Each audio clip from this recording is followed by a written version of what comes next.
घमंडी हाथी और बैल। एक जंगल में एक घमंडी हाथी रहता था। उसे अपने बड़े शरीर और ताकत पर बड़ा ही घमंड था। वो अपनी ताकत से जंगल के जानवरों को डराता था। जानवर भी डर के मारे हाथी को देखकर उसे सलामी देते थे या फिर दूर से ही देखकर भाग जाते थे। एक दिन जंगल में एक बैल आया। बैल बहुत ही शांत और समझदार था। बैल आराम से घास खा रहा था कि हाथी उसके पास आता है और कहता है, अरे ओ बैल, मेरी ताकत तेरी ताकत से ज्यादा है। मैं मोटी चमड़ी का हूँ और शक्तिशाली भी।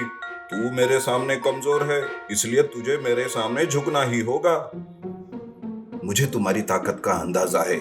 मैं तुम्हारा मान भी करता हूँ, पर मैं तुम्हारे सामने कभी नहीं झुकूंगा। बैल की ये बात सुनकर हाथी को बड़ा गुस्सा आता है।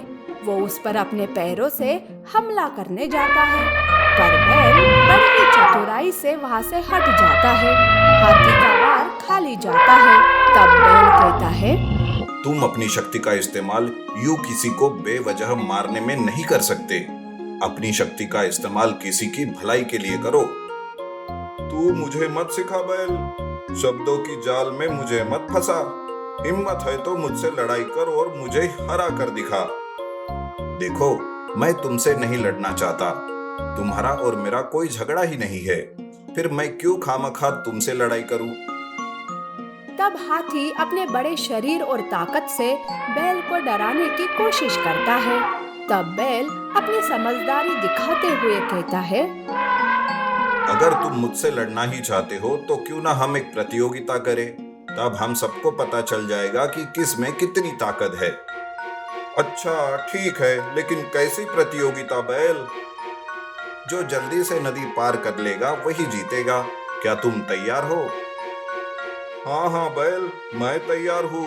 कल देखना मैं तुम्हें कैसे हराता हूँ। कल तुम्हें तुम्हारी नानी याद दिला दूंगा मैं। हाथी प्रतियोगिता के लिए तैयार हो जाता है, पर वो मन ही मन साजिश करने लगता है। हाथी प्रतियोगिता जीतने के लिए कूटनीति का इस्तेमाल करने का सोचता है। मैं कल ऐसी चाल चलूंगा कि बैल नदी पार ही नहीं कर पाएगा। मैं बस शरीर से ही नहीं, बल्कि मेरी बुद्धि भी बड़ी तेज है।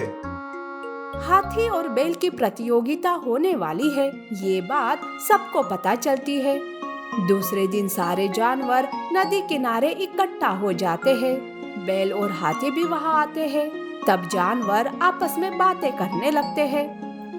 बंदर, आज इस हाथी की खैर नहीं। आज तक ताकत से सबको डराता था।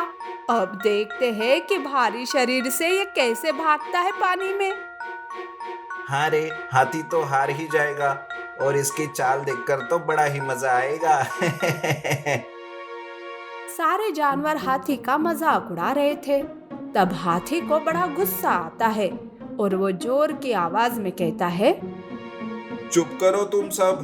प्रतियोगिता कैसी भी हो, पानी में या जमीन पर, जीतने वाला तो मैं ही हूँ, क्योंकि मैं सबसे शक्तिशाली हूँ। इसलिए खबरदार किसी ने मेरा मजाक उड़ाया तो। हाथी गुस्से में था तो बैल की नजर लक्ष्य पर थी। ऐसे में प्रतियोगिता शुरू हो जाती है। हाथी जैसे तैसे भारी शरीर के साथ पानी में रास्ता बनाकर जा रहा था, तो वही बैल बड़ी ही स्फूर्ति से आगे जा रहा था। ये देखकर हाथी के मन में हारने की भावना जाग जाती है। वो भी अपनी धीमी चाल को तेज करता है। बैल के पास आकर हाथी अपने पैरों को बैल के पैर से लटकाकर उसे पानी में गिरा देता है और वो आगे बढ़ता है। बैल खुद को संभालते हुए खड़ा होता है और हाथी से कहता है, अरे ओ धोखेबाज हाथी, प्रतियोगिता ईमानदारी से पूरी करनी होती है। तुमने मुझे धक्का क्यों दिया?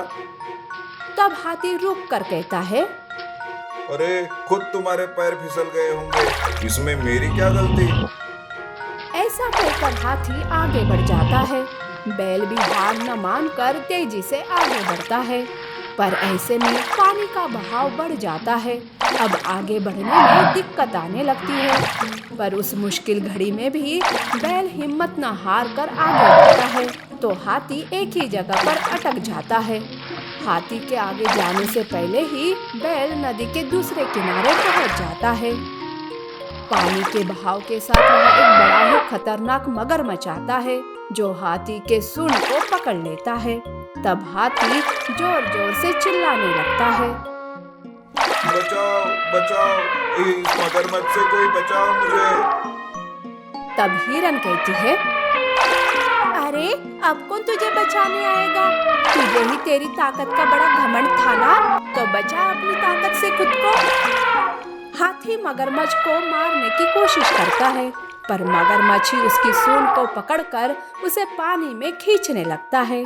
तब बैल को हाथी पर बड़ी दया आती है।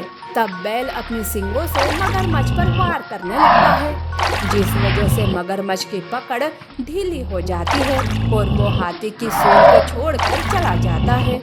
हाथी नदी किनारे सही सलामत पहुंच जाता है। बैल, तुम्हारा बहुत बहुत धन्यवाद।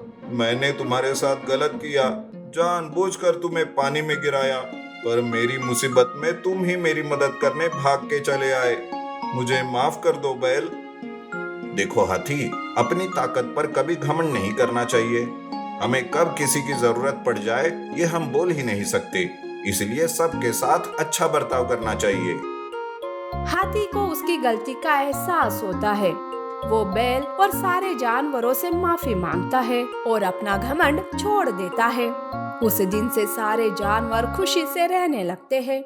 इस कहानी से हमें ये सीख मिलती है कि केवल ताकत और शक्ति से कोई बड़ा नहीं होता है, बल्कि समझदारी और विनम्रता से ही सच्ची सफलता प्राप्त होती है।